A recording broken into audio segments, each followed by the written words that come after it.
बिस्मिल्लाहिर्रहमानिर्रहीम। Theory of structures का आज हम लेक्चर नंबर 9 डिस्कस करने जा रहे हैं। तो लेक्चर नंबर 9 में जो चीज़ हम डिस्कस करेंगे वो है एक्सटर्नल वर्क और स्ट्रेन एनर्जी। तो let's start. What is strain energy?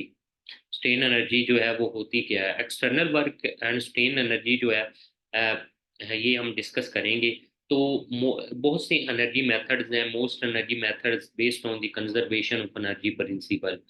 बहुत से एनर्जी मेथड्स हैं जो कंजर्वेशन ऑफ एनर्जी प्रिंसिपल पे बेस करते हैं, जो हमें बताते हैं which state that work done by all the external forces acting on a structure यूई ही इज ट्रांसफॉर्म्ड इनटू, कि जो भी एक्सटर्नल वर्क होता है जो हम कर रहे होते हैं वो किसी भी स्ट्रक्चर पे एक्ट कर रहे होते हैं, तो वो ट्रांसफॉर्म होते जाता है इंटरनल वर्क में। तो अगर स्ट्रेन एनर्जी को मैं डिफाइन करना चाहूँ, तो कोई भी जब फोर्स लगती है किसी भी बॉडी पे या बॉडी पे जब लगाते हैं, तो वो जो बॉडी होता है अंदर स्ट्रेन एनर्जी स्टोर कर लेता है। लेट्स सपोज जब अर्थक्वेक आते हैं, तो अर्थक्वेक में क्या होता है कि अर्थक्वेक की अगर हम एग्जांपल करें, तो अर्थक्वेक, ये अगर कोई भी स्ट्रक्चर है, लेट्स सपोज ये स्ट्रक्चर है, तो इस स्ट्रक्चर में क्या है कि जब अर्थक्वेक फोर्स हॉरिजॉन्टली प्लेस होगी, तो ये इस तरह डिफ्लेक्ट करेगा।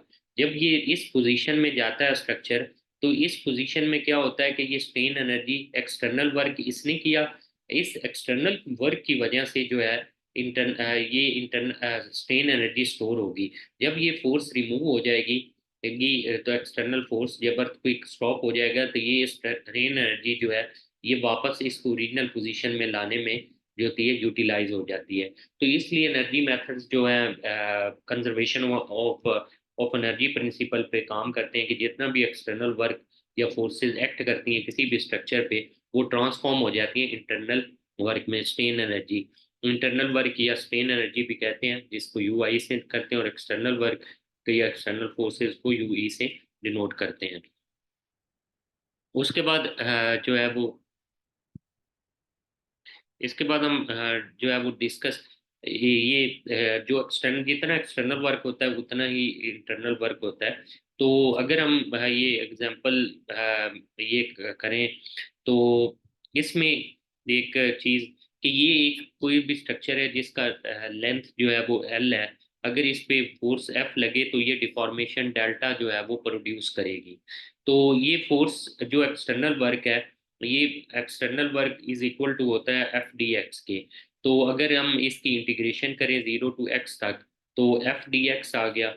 तो अगर इस फिगर में देखें कि कोई भी जो फोर्स होती है, कोई भी फोर्स मैग्नीट्यूड एफ की, वो जैसे जैसे ग्रेजुअली इंक्रीज करती है, जीरो से लेकर, ये यहाँ से लेकर जीरो से लेकर जो है वो बढ़ती है किसी भी लिमिटिंग वैल्यू एफ तक, जो, तो वो एफ जो होती है इक्वल लोड के जो होती है पी के इक्वल हो जाती है।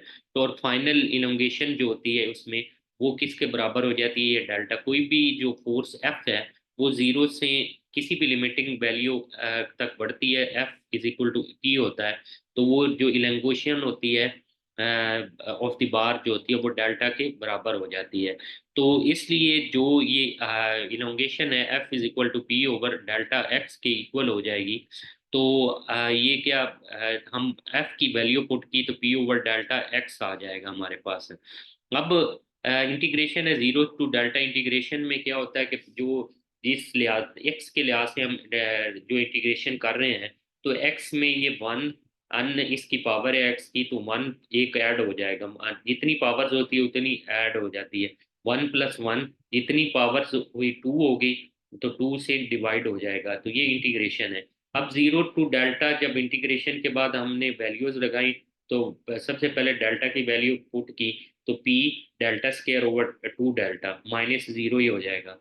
तो डेल्टा, एक डेल्टा इससे कैंसिल हो जाएगा, तो 1/2 पी डेल्टा। तो ये एक्सटर्नल वर्क है। ये एक्सटर्नल वर्क की वजह से जो इलंगेशन है वो कितनी होती है। उसके बाद इसको आइगन वर्क भी बोलते हैं। तो इसके बाद जो है वो हम ये स्टार्ट करते हैं कि कोई भी ये एक स्ट्रक्चर है, स्ट्रक्चर पे फोर्स एफ लग रही है और डिफॉर्मेशन डेल्टा हो रही है। तो अब पहले तो था कि फोर्स जो लगती है, अब फोर्स को अगर फर्दर यानी लिमिटिंग वैल्यू जब F is equal to P हो जाता है, अगर उससे भी ज्यादा थोड़ा बढ़ाएं तो फिर क्या होना स्टार्ट कि एफ लगा हुआ है, डिफॉर्मेशन डेल्टा हुई, फिर फोर्स बढ़ाते हैं एफ प्राइम, तो जो डिफॉर्मेशन होती है वो डेल्टा प्राइम हो जाती है। तो यहाँ भी इस फिगर में भी देखें कि फोर्स जब लोड के बराबर थी तो डिफॉर्मेशन हुई डेल्टा, जब फोर्स हमने बढ़ा दी तो फिर क्या हुआ कि वो जो है वो ज्यादा हो जाती है, यानी डेल्टा प्राइम हो जाता है। तो ये चीज़ है, डेल्टा प्राइम हाँ जो है हो जाता है। उसके बाद ये देखेंगे कि यहाँ तक ये जो चीज़ है ये है आइगन वर्क, ये भी आइगन वर्क है। लेकिन जो ये देख रहे हैं रेक्टेंगल, ये डिस्प्लेसमेंट वर्क है। ये जो टोटल है एफ प्राइम प्लस पी के जो होता है वो इक्वल हो जाता है ये वाला, ये वाली चीज़। तो इस तरह जो एक्सटर्नल वर्क की इक्वेशन होती है, total eigen work due to load, कि ये लोड यहाँ से यहाँ तक की वजह से आइगन वर्क जो फोर्स हमने ने अप्लाई की हुई, ये जो ट्राई एंगल मान रही है ये वाली, ये आइगन वर्क की वैल्यू, और plus displacement work due to load जो इस वजह से आ रहा है, तो ये तीनों को जब ऐड करेंगे तो हमारे पास टोटल जो है वो स्ट्रेन एनर्जी आ जाती है। उसके बाद मैं जो है एक ये इक्वेशन है, इसमें देखें तो ये ट्राइंगल का एरिया जो है आइगन वर्क की वजह से जो लोड के बराबर 1/2 डेल्टा पी है, क्योंकि ये डेल्टा है ये पी है वर्टिकल साइड। इसी तरह जो फोर्स की वजह से है, तो फोर्स की वजह से ये बेस जो है डेल्टा प्राइम है, और जो ये वाली चीज है ये क्या है एफ प्राइम। तो 1/2 डेल्टा प्राइम एफ प्राइम, क्योंकि ये भी ट्राइंगल, ये रेक्टेंगल है, रेक्टेंगल का एरिया डेल्टा प्राइम और जो लोड है पी इंटू डेल्टा प्राइम, तो ये इक्वेशन बन जाती है टोटल स्ट्रेन है। ये न्यूमेरिकल है कि कोई लोड है 20 किलो न्यूटन का लग रहा है, तो डिफॉर्मेशन जो प्रोड्यूस ये हुई है 1 सेंटीमीटर, तो टोटल एक्सटर्नल जो वर्क है वो कितना होगा। तो ये लोड अप्लाई हुआ 20 किलो न्यूटन का, डिफॉर्मेशन मीटर में कन्वर्ट की हमने 0.01। अब इक्वेशन सबसे पहले जो आइगन वर्क की अप्लाई की 1/2 पी डेल्टा, पी यहाँ पे 20 है, 20 × 10⁻³ किलो न्यूटन था, तो न्यूटन में कन्वर्ट कर दिया, किलो की जगह 10⁻³ और ये डिफॉर्मेशन, तो 100 न्यूटन मीटर आ गया।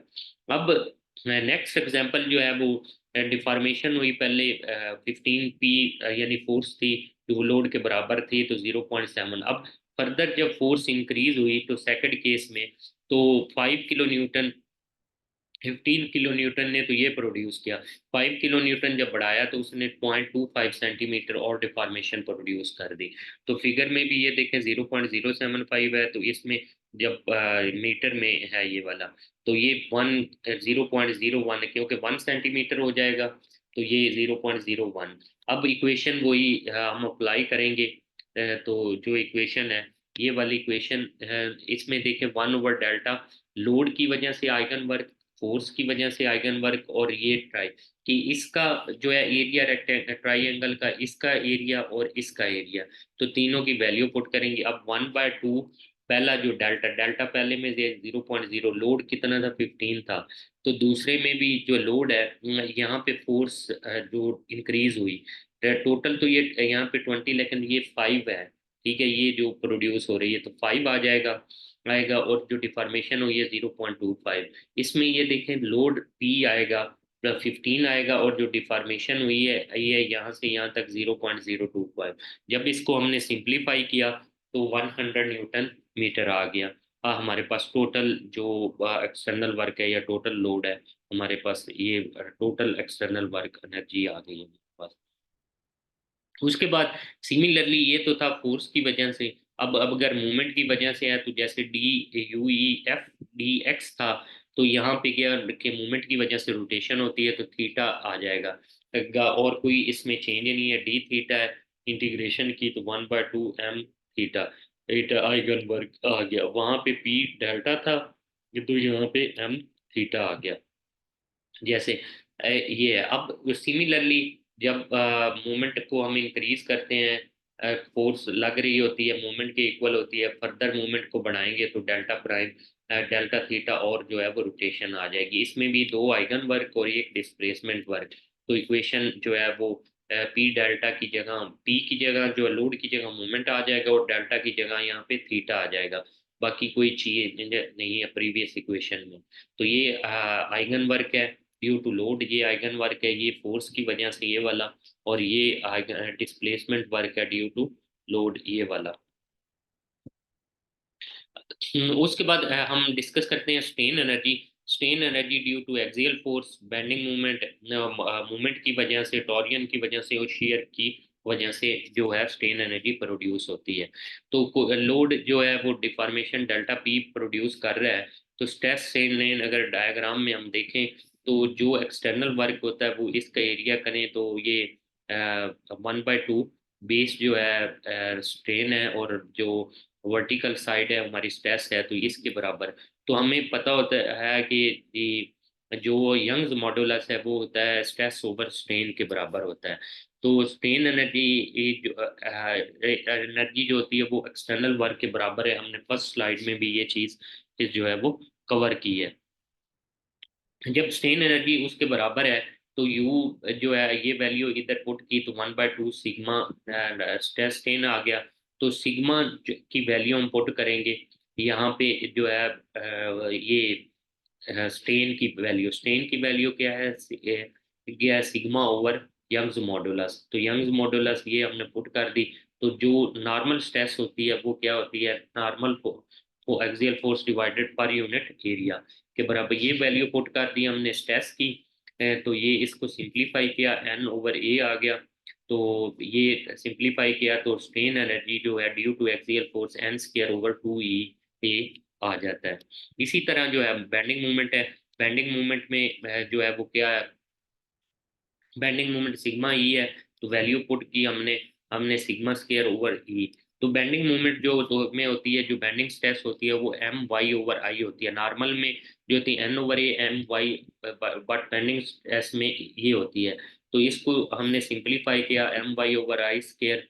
तो ये और सिंप्लीफाई किया तो वाई स्क्वायर डी ए आ गया। ये होता है सेकंड मोमेंट ऑफ इनर्शिया के बराबर आई के। तो आई ने ये लिखा तो एक आई आई से कैंसिल हो जाएगा तो M square over 2 E I जो है अभी ये आ गया strain energy due to bending. Similarly जो टार्नियन की वजह से होती है, टार्नियन की वजह से शेयर स्ट्रेस और शेयर स्ट्रेन आ जाती है। तो यू वो जो है 1/2 टाउ जो होता है गैमा के बराबर हो जाता है। तो वैल्यू पुट करेंगे यहाँ पे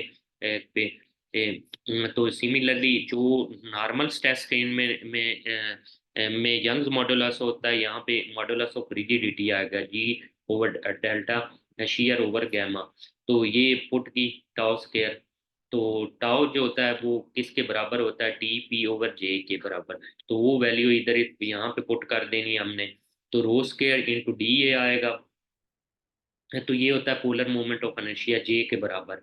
तो यहाँ पे ये जे की वैल्यू पर की तो ये total strain energy due to torsion आ गई। सिमिलरली शेयर, शेयर में भी वही यू जो होता है 1/टाउ टाउ आ जाता है। लेकिन यहाँ पे जो वी होता है वो वी क्यू टाउ जो होता है आई टी के बराबर होता है। तो वैल्यू पुट की we Q over I T की तो क्यू स्क्वायर ओवर टी जो होता है के ओवर ए के बराबर होता है। वैल्यू पुट की तो ये वाली, ये इस तरह strain energy due to shear, shear भी हमने फाइंड कर ली strain energy shear, torsion, bending और एक्सियल फोर्स की वजह से। ये आज का हमारा लेक्चर था। कोई भी क्वेश्चन हो तो कमेंट सेक्शन में आप कर सकते हैं। तो thank you very much for your attention.